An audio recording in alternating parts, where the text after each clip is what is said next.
So a pretty common question that comes up when it comes down to PvP battle is what kind of team should build, how do you play it, and last but not least, how does this team really win? So when it comes down to building your team, you want to imagine how you want your battle to go. When I think about teams, I think about if I'm winning lead, how much energy do I need to finish with? Can I finish with enough energy? Am I willing to sacrifice this lead if it's going to cost me too much energy? And if I lose that lead, can I gain that back with the next Pokemon? Okay. Over here, you see a couple teams that I've built in the past, and some teams that I've actually used from other players. One of my teams that I personally used a lot was actually Diggersby, Granbull, and Wigglytuff, a really basic ABB team, and that's what we're going to cover today, primarily ABB teams. A really good resource that you can use for finding out the best battling Pokemon would be a website called PvPoke. I use it all the time.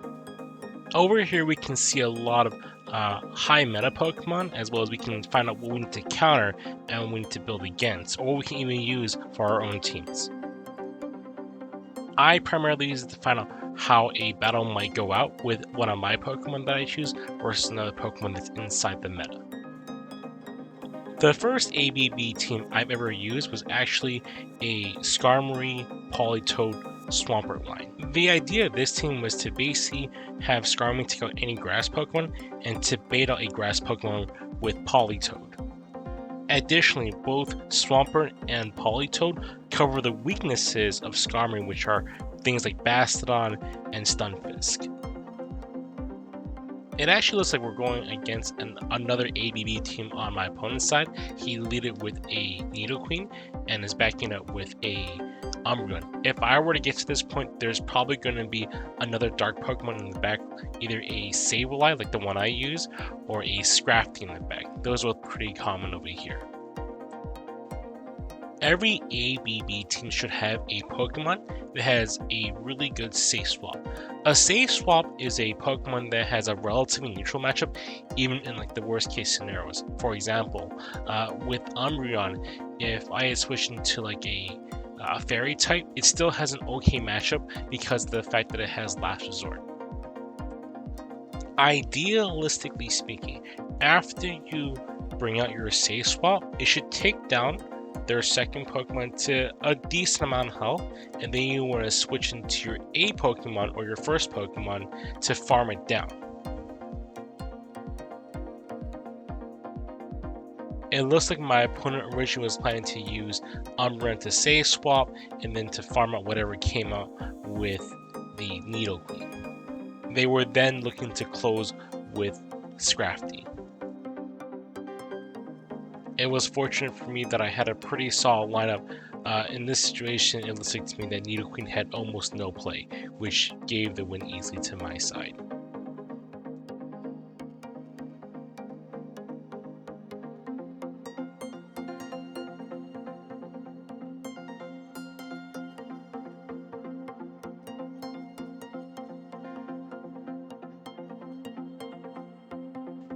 They fight the good fight, but the second they see Swampert, they know the fight's over.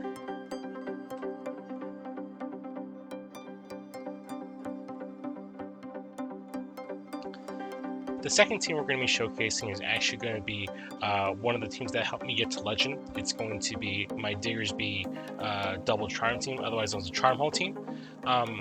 The idea of this team was to basically bait out the Azumarill early in, and then farm it down with Granbull, and then go ahead and use a double close combat or double crunch on whatever comes out.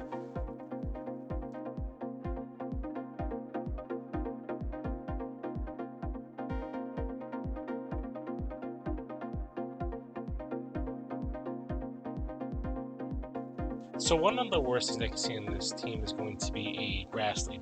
Like with a Venusaur or a Tropius, there's just not a lot of play we have against it. So what I have to do here is I basically need to get a Fire Punch off on it and whittle it down just enough so I can get a farm down with Granbull.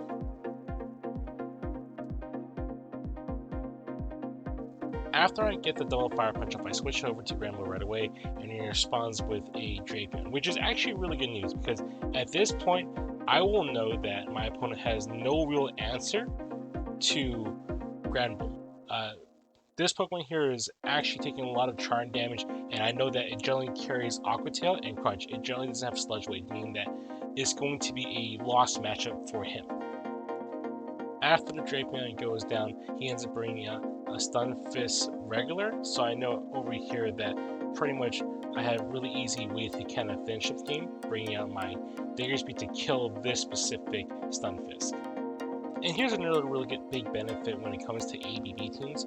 With an ABB team, you know that if they have no real response to your first B Pokemon, that they generally won't have a response to your second B Pokemon. So you know how to kind of play your team a little differently.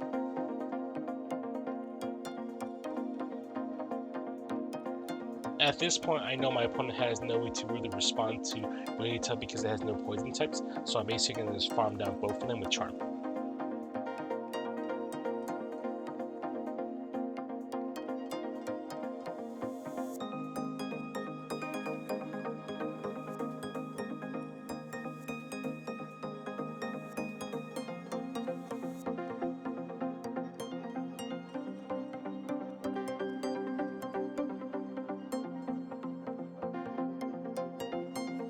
I actually have to switch here last second because I don't want to get my Wigglytuff farm down. I know that a Fire Punch will take out this Stun Fist.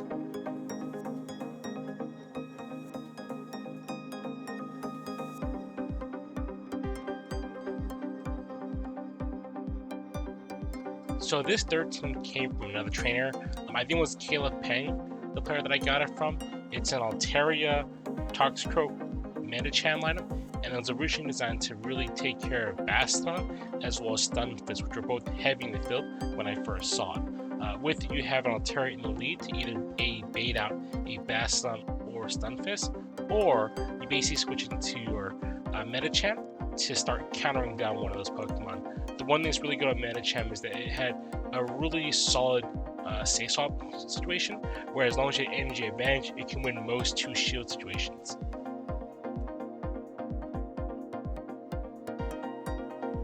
So the first thing you see is going to be a mirror match, Altaria vs Altaria, which isn't actually great for me. I know for a fact that I can't have this Altaria see my other Pokemon, or it's going to be a bad day.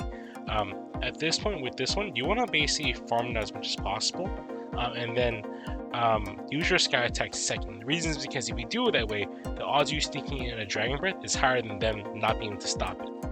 Okay. After you sneaking that move, you're able to go ahead and get the second Sky Attack off.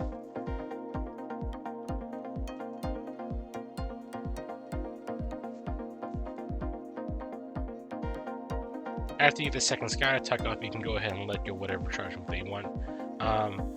After that, you bring out either the Toxicroak or Mediocre. I bring out Toxicroak because his charge attacks tend to do more damage, and which is perfect because he brings out an Azumarill, which is super weak to Sludge Bomb.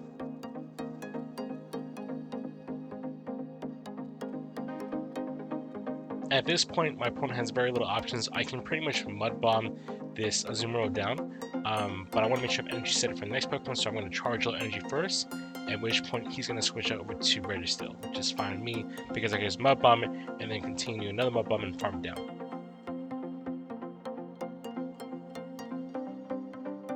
Here you can really see the effectiveness of Toxicroak against Steel types. It's just no comparison.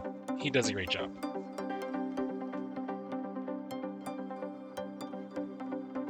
The third team is a really common meta team. It's a Nidoqueen Double Dark backup. The reason why this team is so good is because basically the base weakness that Nidoqueen has is going to of course be Psychic types and Ghost types, where both your Dark Pokemon should be able to take out those types really easily. So what's really good about this team is that basically they cover each other so well, and because you have a double dark, you really have a strong defense against things like Hypno that are out there. And you start off with your Nidoqueen hoping to catch a fighter in front. If you don't catch a fighter, you basically switch out to your Umbreon. Umbreon then with Last Resort or Psychic can do a lot of effective damage toward most fighters and force a block out usually. In this situation, I have a Scrafting in front of me, so I can just go ahead and keep using my Poison Fangs to knock it out.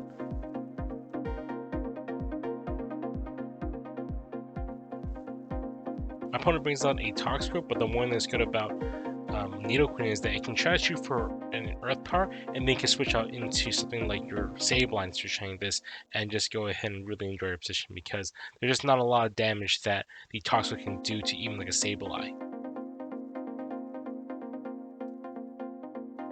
One very important thing to remember is that with your second Pokemon that you Safe Swap with, if you're trying to basically win the matchup, you want to either A, have a ton of energy, or B, you want to make sure that it's easy for whatever comes out to kill your Pokemon as quickly as possible. That way they don't farm it down and have a ton of energy to respond to your next Pokemon. Here you're going to see my Nidoqueen go ahead and try to farm down the Scrafty, which is really good because that means whatever comes out now has to deal with Poison Fangs. They switch out right away because they know exactly what I'm trying to do, so I'm going to go ahead and Poison Fang this Pidgeot right over here. I know they had to block the second Poison Fang because if not, it's just going to go down, and I can go ahead and farm down the Scrafty. The worst part for them is that they have no idea what my third Pokemon is, so they have to basically block it in hopes that they have a really good mashup at the end with Scrafty. At this point in the game, it's pretty much over. I can really just kind of bide my time. If they Brave Bird, that's fine. If I take it out, it's fine. It doesn't matter here. With Scrafty this low, I can take it out with the last resort, and there goes game 4.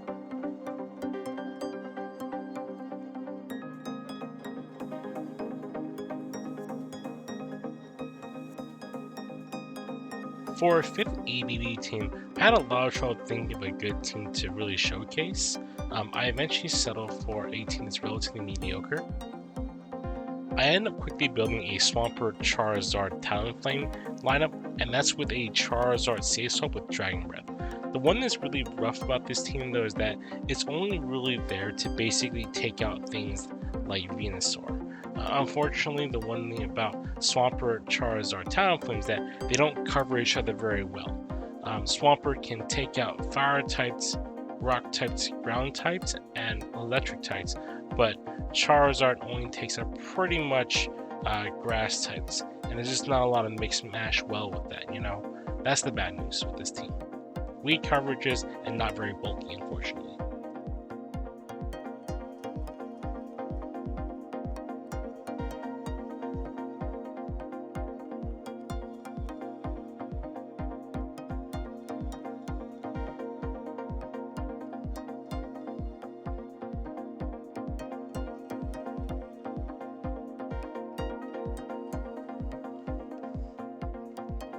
And there's one of the biggest reasons why I think this team is weak. It doesn't have a really good response to the number 1 Pokemon, one of the most common Pokemon in the game, Azumarill. Without a response to Azumarill, it kind of puts you in a bad position. Now, just a second ago, my opponent tried to catch with Skarmory, trying to catch my Sludge Bomb, and I kind of panicked. What I should have done is I should have actually used a Hydro Cannon and then switch into my Talonflame, but I completely messed this up.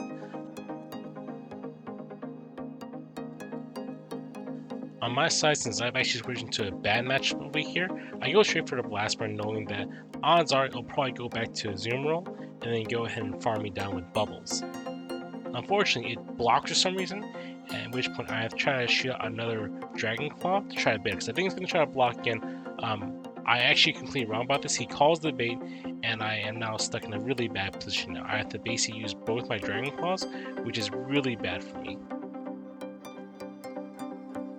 With both shields down, I'm just in a really rough position. I'm going to try to shoot 2 Sludge Waves and just try to get at least some chip damage on this thing. I probably should have bathed there in retrospect because I knew he would block that, but at the end of the day, I couldn't risk it at this point. I knew that I can barely get 2 Sludge Waves in, and I probably couldn't have gotten 200 pumps or 200 cannons as well as a Sludge Wave.